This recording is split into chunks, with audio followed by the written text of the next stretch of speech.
Imam sholat, amanah sunyi yang pahalanya mengalir. Bayangkan seseorang yang berdiri di depan saf. Ia tidak lebih tinggi dari yang lain, tidak pula lebih mulia karena posisinya. Namun dari lisannya, puluhan hati mengikuti. Dari gerakannya, puluhan jiwa tunduk kepada Allah. Dialah imam sholat. Dalam Islam, menjadi imam bukan sekedar berdiri paling depan. Ia adalah orang yang memimpin manusia menghadap Rob mereka. Karena itu, Rasulullah Shallallahu Alaihi Wasallam bersabda, imam adalah penanggung jawab. Hadis riwayat Abu Daud. Satu kalimat pendek, tapi berat maknanya.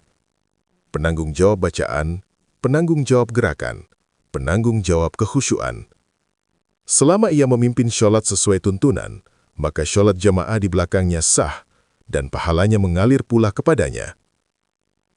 Rasulullah Shallallahu Alaihi Wasallam bahkan menegaskan bahwa yang paling berhak menjadi imam adalah orang yang paling baik bacaan Al-Qur'annya.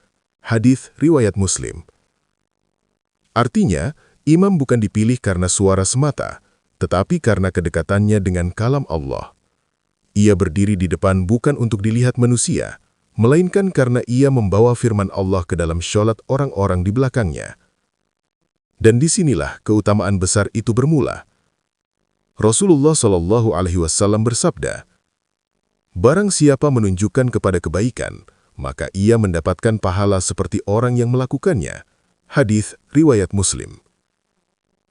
Setiap imam yang memimpin sholat tepat waktu, setiap imam yang membaca Al-Quran dengan tartil, setiap imam yang membuat jamaah tenang dan khusyuk, ia sedang menunjukkan kebaikan. Bayangkan, satu sholat ada 20 jamaah, 5 waktu sehari, 365 hari. Pahala itu mengalir tanpa mengurangi pahala jamaah sedikitpun. Allah berfirman, sungguh beruntung orang-orang beriman, yaitu mereka yang khusyuk dalam sholatnya. Quran Surah Al-Mu'minun ayat 1 hingga 2.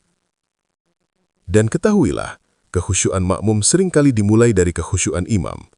Jika imamnya tenang, makmum ikut tenang. Jika imamnya tergesa, hati makmum pun ikut berlari. Karena itu, menjadi imam adalah jalan untuk memperbaiki sholat diri sendiri, sekaligus sholat orang lain. Lebih dari itu, imam adalah orang yang paling terpaut dengan masjid. Datang lebih awal, pulang lebih akhir. Hidupnya diikat oleh waktu sholat. Rasulullah Shallallahu Alaihi Wasallam bersabda bahwa di hari kiamat nanti, ada manusia yang mendapat naungan Allah saat tak ada naungan selain naungannya. Salah satunya adalah lelaki yang hatinya terpaut dengan masjid. Hadis riwayat Bukhari dan Muslim. Bukankah imam adalah orang yang paling terpaut dengan masjid? Dan setiap ayat yang ia baca, setiap huruf yang terdengar oleh jemaah adalah bagian dari mengajarkan Al-Quran. Padahal Rasulullah Shallallahu Alaihi Wasallam bersabda, sebaik-baik kalian adalah yang belajar Al-Quran dan mengajarkannya. Hadis riwayat Bukhari. Imam mengajarkan Al-Quran bukan dengan kelas, tetapi dengan sholat, dengan contoh, dengan ketenangan bacaan. Namun sobat, keutamaan ini datang bersama amanah. Rasulullah mengingatkan, siapa yang menjadi imam suatu kaum, sementara mereka membencinya, maka sholatnya tidak akan melewati telinganya. Hadis riwayat Tirmidzi. Ini peringatan agar imam menjaga niat, menjaga akhlak, menjaga keadilan, dan tidak menjadikan mimbar sholat sebagai jalan mencari pujian. Karena imam sejati tidak sibuk dipuji manusia, ia sibuk memastikan sholatnya diterima Allah. Penutup dan hikmah. Menjadi imam sholat bukan soal siapa yang paling lantang suaranya, bukan siapa yang paling banyak dilihat, tetapi siapa yang paling siap memikul amanah sunyi di hadapan Allah.